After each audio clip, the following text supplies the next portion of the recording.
Am I the a-hole for confiding in my boyfriend's friends about our relationship, which caused a huge falling out with one of them? Advice needed. I, 31F, have been with my partner, 36M, for over a year. We went on a couple's trip together that turned out to be emotionally difficult. On the first night, he broke down crying over his ex midway through the trip. He also told me he couldn't afford it, so I paid for everything. I came back feeling drained and unsure of where we stood. Later, someone close to him, who's become a mutual connection, asked me how the trip had gone. I opened up.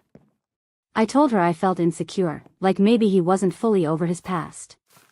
She tried to reassure me, saying his previous relationship had been rocky and even mentioned that his ex had criticized their intimacy. Then she gently asked if we were still intimate. I didn't feel judged, I felt seen. I told her intimacy had faded because I was dealing with recurring health issues. She said that didn't have to mean emotional distance. She made a few light jokes later, things like, at least someone hot and famous would sleep with you, that, honestly, just made me feel more self-conscious. Eventually, I brought all this up to my partner, hoping it might lead to an open conversation. Instead, he exploded.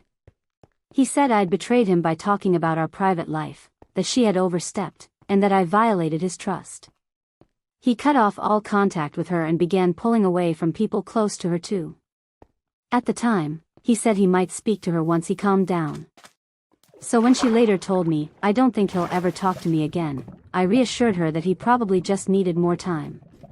But when he found out I'd said that, he got angry again, said I misrepresented him and that she was the one who should make the first move. She later invited him to a group dinner and offered to talk. I gently encouraged him to go, but he refused. Said it was all about ego and he wouldn't give her that power. Even after she lost a family member, he didn't reach out. Later, he also found out I had confided in someone else close to him months before, someone who listened without judging. Again, he lashed out, saying I damaged his image and broke his trust. Now he says I'm the real issue, not her. And she told me none of this would have happened if I hadn't opened up in the first place. I never meant to cause harm. I was overwhelmed and trying to make sense of things, so I turned to people who knew him, hoping for insight and reassurance. Am I the a-hole for confiding in people close to him when I felt lost, even if it led to tension? Am I the a-hole for trying to help my daughter accept my dating again and remarrying one day, hopefully?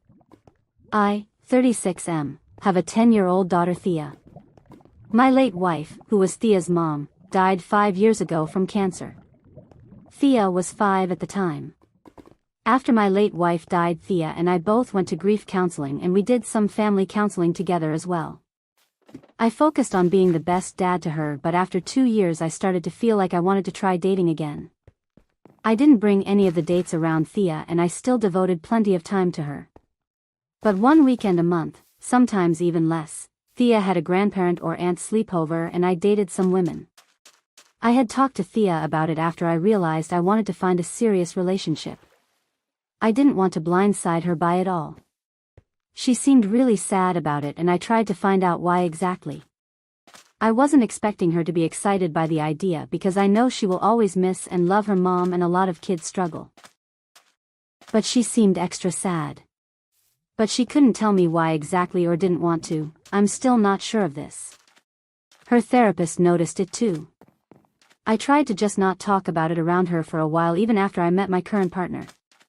I devoted the time to us time and making sure my daughter had a stable home life and we were close and we always have been. Outside of this she was still open and telling me things about her day, how she was feeling and if she had any problems. My relationship has gotten to the point where I would like to try and make it more serious, but I need to see how my partner and Thea interact too. She has not wanted to meet her though and wouldn't say why and would get upset when I asked her if she could explain her feelings and where they come from. We started family counseling again to try and get to the bottom of it. With some time and the right questions, Thea admitted that her mom had mentioned how I would replace her eventually and she hoped Thea wouldn't replace her too and how she didn't want to share being her mom with anyone. She knew her mom was sad thinking about who came next. And she said she didn't want to replace her mom with anyone or let her be replaced in our family. That took me a while to process, and I won't lie, I had not expected that. If anything, I wondered if some of it came from my late wife's family, because they pulled away after I started dating again, and they pulled away even more when I got into my current relationship. I have talked to them about it, and they say they just hate being reminded that she's gone when they realize I'm with someone else now. We also talked about what Thea mentioned, and they weren't surprised by it. One of my late wife's sisters admitted she was so scared of Thea calling someone else mom after she was gone. At no point in any of this did I ever want to or try to replace my late wife. Nobody could be her, and I would never expect Thea to call any partner mom. But I grew up around stepfamilies who worked, and I was hoping for something like that. Of course, none were perfect. But Thea is locked into this belief that she cannot and does not want to ever meet or be around my partner because it's replacing her mom, and she's just not open to exploring the idea that you can have a stepparent and not replace your parent. Or that meeting my partner isn't replacing or dishonoring her mom because she knows how her mom felt about it. I have been trying to help her come to terms with it. I know dating long-term is an option, but my partner wants marriage and kids. So do I. But I feel like I'm caught between what I want and not pushing my daughter away or making a toxic home. I don't want to push changes on her before she's ready. But I would like to try and help her be ready.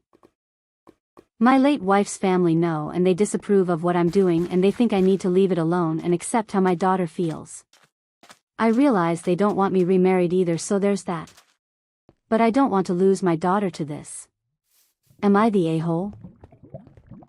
If these shocking real-life stories kept you on the edge of your seat, hit that subscribe button and ring the bell so you'll be the first to know when we drop our next one.